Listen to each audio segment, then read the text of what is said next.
company is, because that's where it makes sense for all of those things basically to happen. For us, I am buying leads where I have the opportunity to do it, where it makes sense according to our metrics, as opposed to just where I live. So we'll find the opportunity first, secure the lead source, and then find the agent to kind of take advantage of, plug into our system, take advantage of that lead source second. So it's very important to me as the broker, and also kind of to our brand and our promise to our realtors, that the leads always come first. I'm never going to say, hey, join our brokerage, and then we'll try to find some leads and all of these good things will happen. Yeah. The order is reversed, where I'm saying, hey, look at the screen. This is what I have coming in the area. Currently, we don't have somebody here. That could be you. Let's talk about that as an opportunity. Right. Yeah, I think that's a really smart way to handle it, because you're going to the places where you think there's going to be new business, maybe a missed opportunity where other brokerages are kind of dropping the ball, which is pretty good. I found, at least in New York. So one other thing that a lot of teams, a lot of smaller teams or people that are just starting a boutique brokerage, one of the biggest kind of pain points they have is scaling, right? Scaling their business. And it makes sense, because you're already outlaying money, and maybe you're renting office space, you're hiring 2 ISAs instead of 1. So it's a little scary, So can you talk about a little, maybe when you guys were starting out, even from an agent level, or maybe as a brokerage level, whichever you think would be more apropos here. And then just, so how do you say, okay, look, I'm spending, $400 a month and I'm doing okay. How do you make the call to say, okay, I'm going to just 10X this thing and, go up to $3,000 a month or $5,000? How do you make that decision? Like, what, is there a tipping point that you guys have found over the years? It's like, okay, now we can turn up the heat.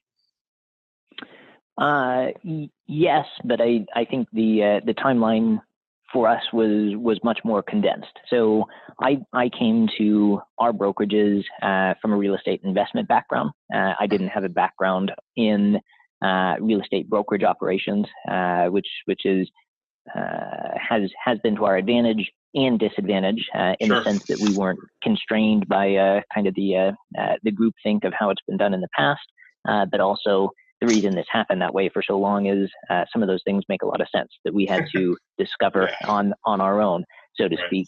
But when we were setting up our brokerage, the first one in Northern California, it was really with the kind of the end in sight. I didn't have an interest in starting with one agent, trying to do kind of more organic growth, figure out how to make it work with one person, and then go to the second and the third and the fourth. We were buying leads primarily at that point from Realtor.com. And the reason that I liked that product is because it let us scale very quickly. It gave us a little bit of predictability, and it let me go from being a no one, no brokerage, no agents, to being one of the 20 largest buyers of real estate advertising in the country, where we were still in my living room before we we got our first office.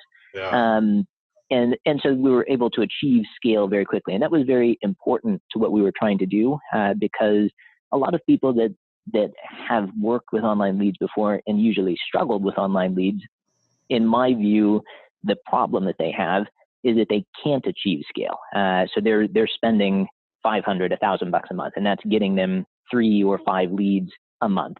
And you can't do anything with that. You can't build systems around it. It's not predictable. You can't build scale from that. You have to be available 24/7 for an entire month to take 8 phone calls that could come in at any hour of the day. And that's just not effective in my mind for anybody. So one of the first things that I knew I had to do was get to a scale, a certain number of leads that would allow me to justify having an in-house call center team, basically in-house ISAs, so that we could 24/7 respond to every lead as it came in, whether the agent was available or not, and start engaging that client. start a conversation, and be able to move those relationships forward. So when we're talking about, where do we start? Did we start at 125,000 a month? No, but I think we started at 30,000 a month, Wow. and grew at 5 or 6,000 a month. Yeah. Since then, pretty consistently to get to where we are now, and that was necessary, kind of, to create that scale. And that was difficult also, certainly at the time. Obviously, it's a big cash outlay for what we Yeah. had as an unproven concept, and the call center team salaries were all in addition to the direct ad spend. So it was a very expensive business Yeah. model to set up. But I had a very strong belief that it was going to work. There were some questions along the way about whether or not it would work with me or with somebody else, but I knew that it was going to be a successful strategy. Yeah. It's really interesting because, it's sort of the opposite of what most people think of brokerage, or how, they conceive of how a brokerage starts or how a brokerage grows. And it seems like, you're taking most of it, oh, we got the great people, and, we scrimp and save, we got the good people and the better people, and then we hire slightly better, and you're like, well, why don't we get the market first? Let's get the customers. Then we get, then when you sort of build up the team to work those customers. And that seems like how it works in most other businesses. It's like you need a product to sell, and you need the customers sort of first and foremost, and having a huge staff of people who aren't paid, which I think that's sort of maybe one of the flaws of the system of the real estate industry, where no one gets any salary, and they and it's easy to justify just a body count and getting 30 people, and you get some sort of Pareto distribution where 10% do 80% of the deals. Right, So cool. exactly. Yeah, I think let's sort of switch gears a little bit and see if we can just drill down into the weeds a little. So do you find, and this is something again that is a super common question, and again it's a very personal answer, and it's something that's going to change depending upon what skill level someone's at, et cetera, et cetera. But do you find that there's a different quality of leads, say from a Zillow Premier agent or a realtor, or maybe boutique companies like Bold Leads or Market Lead or any of those guys? So have you found like a qualitative and or quantitative difference where, like, hey, like Zillow's great for seller leads, Realtor's great for buyer leads, I get crummy leads from Bold Leads or something, or like, can you talk a little bit about that? Yeah, I think there's always a difference in quality from lead source. We buy primarily from Realtor.com because I've found the overall quality of the leads coming through Realtor.com to be superior to Sure. the leads that we get from any other source. We do buy from Zillow, we buy from Torchex, we buy from Boomtown, we buy from several other lead sources as well, Sure. as well as generating our own leads through our own kind of AdWords and real estate website. But at this point, those things are all kind of in place to augment the lead generation we're doing with Realtor.com as the kind of the consistent base for our lead generation. Okay.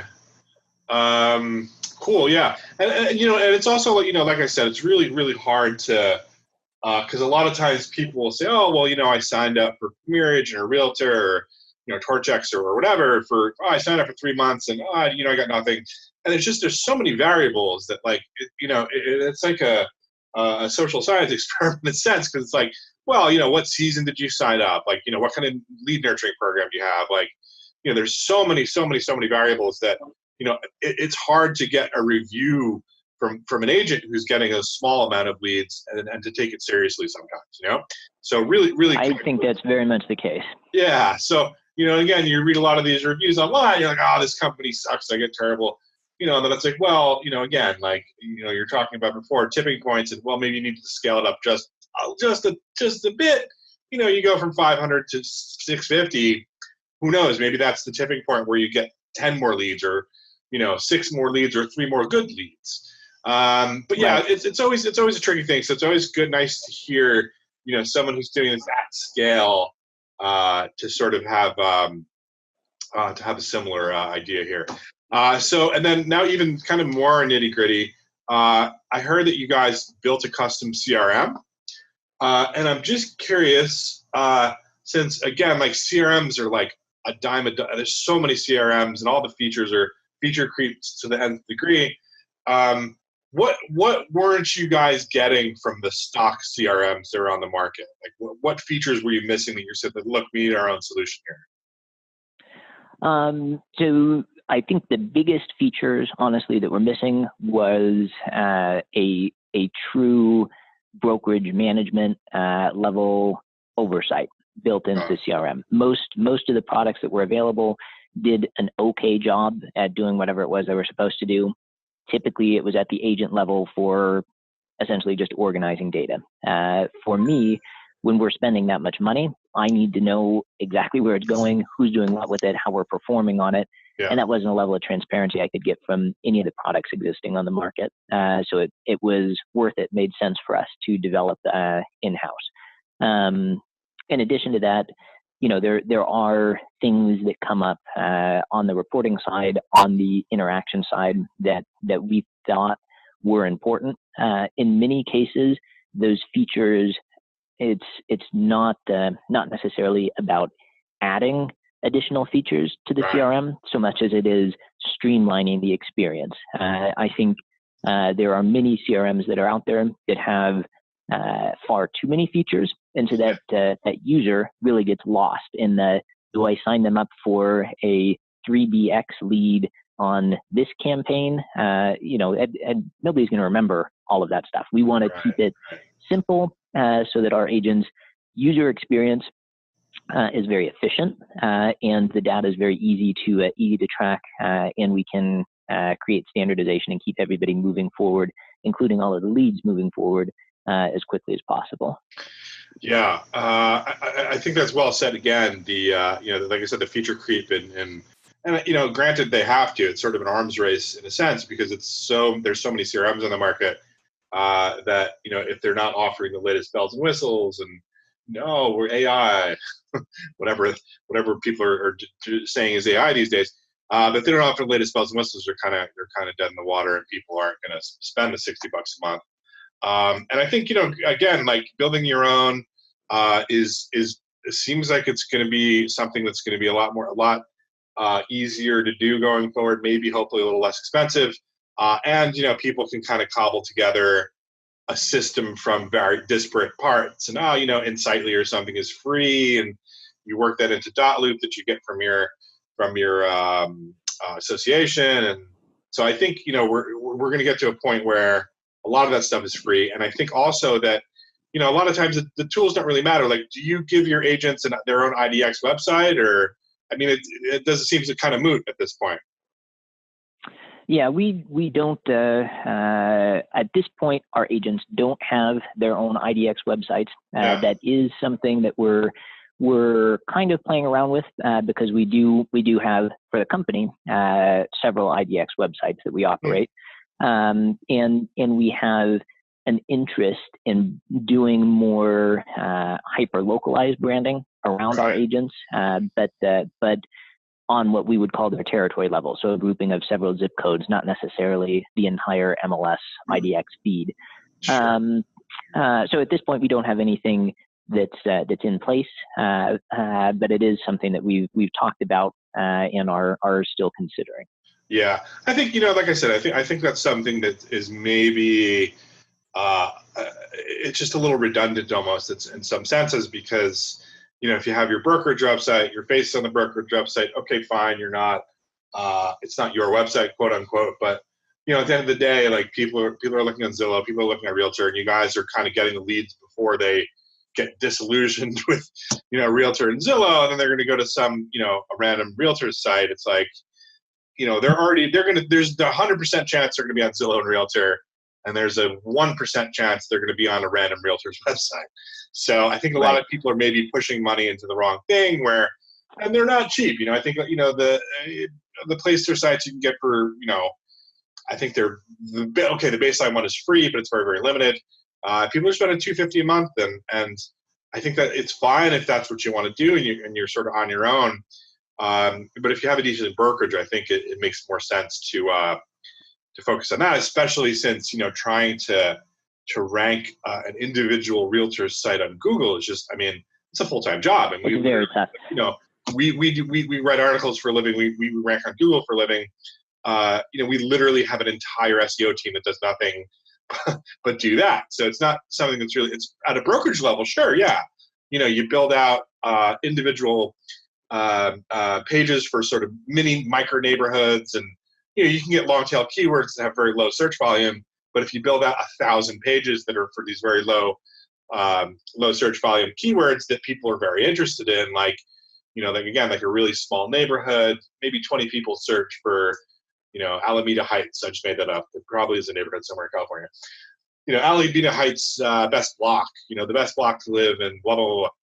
A very small number of people search there, but if you build out your site to catch all of those keywords, eventually you cobble that together, and then you'll have you can get a few thousand page views a month, something like that. But again, at a realtor level, it's so much work, and I think people are kind of fed sort of a false bill of goods, where it's like, oh, hey, here, get this website for $250 a month, then you can rank on Google above Zillow. Right. I mean, that's not a viable way to go. But for us, when we look at that, and one of the reasons we are considering potentially doing that in the future is because we can peel off, like you'd said, some of the long tail keywords for the very few leads. But if we can come up with a agent website template that just becomes part of a SaaS platform that the brokerage has developed, agents come on, we're plugging in a bio, we're plugging in a photo, we're plugging in your local IDX, but it's all controlled by the brokerage. So we're not paying $250 an agent for all of these websites. It's just a part of what we can offer our agents. And we can peel off another 1 or 2 leads per month. But higher quality leads, more likely to convert. That's something we have an interest in. But at this point, it's we need the ladder to climb up the tree to get to that fruit. There's a lot more low hanging fruit that it's a lot easier for us to convert at this point. Definitely. So I guess finally the last question is just about recruitment. And I think that's the second, even scarier pain point than, how do we grow? It's how do I recruit good people? And then how the hell do you keep those people, especially when you have, companies like Compass that are coming out. And, I remember honestly when Compass started out in Manhattan, and they were called Urban Compass. And they hired a bunch of college kids with red backpacks to go take pictures of vacant apartments. It's like, and that didn't work. It was a failed pretty much immediately. But they, they had some VC money, and then they said, look, we're going to recruit agents from Corcoran and Sotheby's and Stribling. We're just going to pay them, And I think it's such a cutthroat, maybe even more cutthroat than getting leads is getting the quality talent, And I know we talked to Barbara Corcoran about a year ago, and we're like, look, this is a different era in the 80s. Like, how did you get, as a startup, how did you get the top talent from, the Brown Harris Stevens in the old school? She's like, I literally would go, and if they made a big sale, they had a deal, I would send them a bouquet of flowers, because she knew that their broker just didn't care, The broker wasn't patting him on the back and taking him out to dinner. The broker was like, thank you. And then, so no one seemed to care about the agent back then. So as far as, I think now you guys are going to probably have a super easy time. I mean, I'm sure there's people lining up out your door because, they know they're going to get awesome leads from you guys. Was that always the way that you've handled sort of recruiting, or did you have a different strategy and then you decided to just say, hey, we're going to give you tons of leads? Yeah, so I'll actually tell you kind of two funny things on recruiting, and then get a little bit more serious. But when we were starting, one of the things that we've discovered over time with recruiting, we put up We put up ads on Craigslist, on Indeed, on Monster, on all of the other job board sites. And in our job tagline, one of the things that we do, and we were telling our agents, thinking, hey, this is going to make it really easy to recruit. I'm going to spend $4,000 a month on lead generation just for you. And the response we got back from that was really low, which shocked me. I'm like, I'm trying to give you gold, and you're telling me no, I'm good. So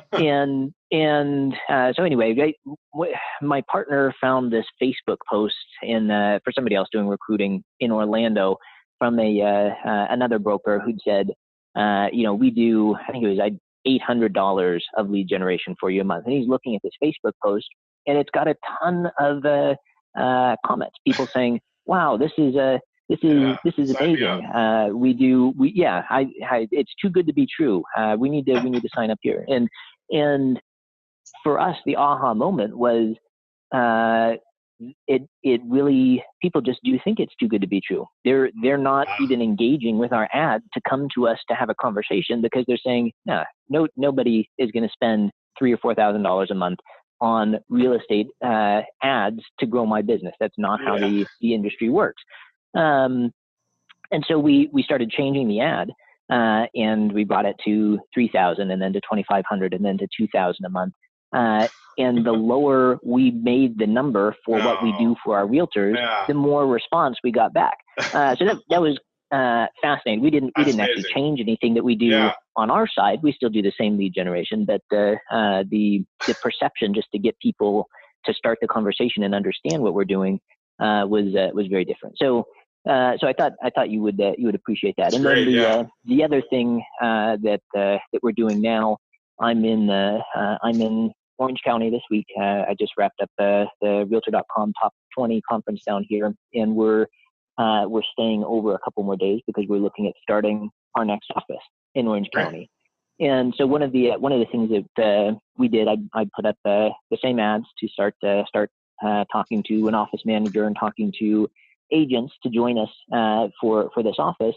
In the thing that we changed in that ad was now the first sentence says, join our growing team, be a part of this startup, get on the ground floor. Basically, those keywords: new company, startup. It's exciting. And the response has just been tremendous. Of course, it helps that we are growing, we are expanding, we are having success. People identify and like that, but just saying, hey, we're a startup and we're coming to open a new office and you can be on the ground floor, has really gotten a lot of people excited. Which again, for us, it's the same thing everywhere we go, but just changing that little bit of our presentation has gotten people very excited about what we're doing and wanting to come and join us. So that's been great. As far as sorry, go ahead. No, it's okay. No, continue. So I was going to say, going back to the original question, just as far as recruiting, kind of what we're trying to do.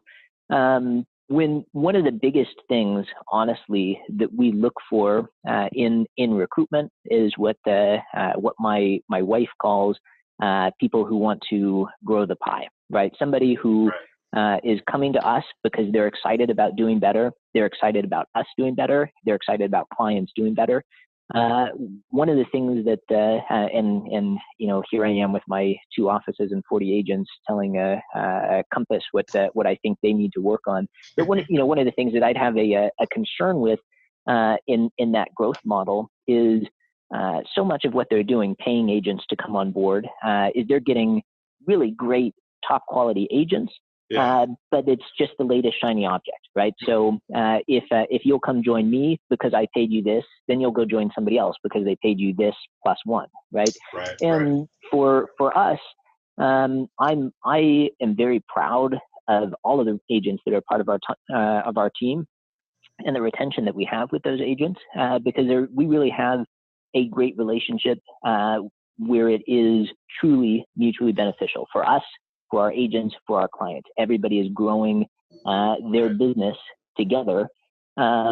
And that's something that is really central to kind of how we function as a business. I'm not going into a new office saying, okay, we need to get deep penetration. We need to get to 200 agents. Our focus is much more on an office is going to be 15 or 20 people. We're all going to get along very well in a smaller setup, and that's how we can all be successful together. Yeah, and again, such an important lesson. The brokerage I worked for in Brooklyn a couple of years ago, we'll remain nameless for now. But the same thing. The broker focused on a small area that was just gentrifying like mad, and there was new developments, and there was some land use things that had changed. But that's what we had. We had a small team. I think we had 20-something people, and it was like 5 or so years before he's like, okay, let's get another office out in Prospect Heights, and let's. So it's just a slow growth thing. But after I think about 10 years, the company was totally dominating a huge swath of North Brooklyn, which when we started out wasn't such a valuable. I mean, it was still a value. Any doesn't matter what even an area that has low home prices is still valuable because there's a lot of movement there and a lot of people moving, whatever. But still, it's just a slow growth sort of strategy. And the one thing he said that kind of stuck with me is basically what you said. And he's like, look, I could hire 10 times as many agents as I have at the drop of a hat. New York City, we have exclusive buildings. We're on the waterfront. But he's like, I don't want you. I want to know everybody I work for. I want everyone to get along. I want to have, sort of, a teamwork thing where it's, a lot of agents sort of see that their coworkers as the competition, which they are in some sense. But we truly felt like a team. I would walk into work and I know everybody there, and hey, can you take this showing for me? Or, hey, I just saw this great new listing. You got to bring your client. Blah blah blah. I really think that's critical to building the strong foundation that any brokerage can grow from. Because especially the way that we're set up with our territories, our agents can feel like a team. There's no concern that I'm going to take leads from you or you're going to take leads from me, because everybody knows I get the leads that come into my territory and my zip code. They come just to me. So we're not in competition. We can be friends. We can collaborate. We can grow together, which I think is really an unfortunate miss for many other brokerages, because everybody is in competition. I can never really be your friend because we are colleagues but competitors. And the way that we're set up, what you just described, really can happen. We can get along together. You can watch my leads while I go on vacation. I'll watch yours while you go on vacation. And part of what the brokerage does is provide the consistency and trust that our agents aren't worried about. I have to get every lead because they know that we're good at it. We're going to deliver on that promise. There's always going to be more opportunity. So we really can kind of collaborate as friends, as a team, not just as competitors. Got it. Awesome.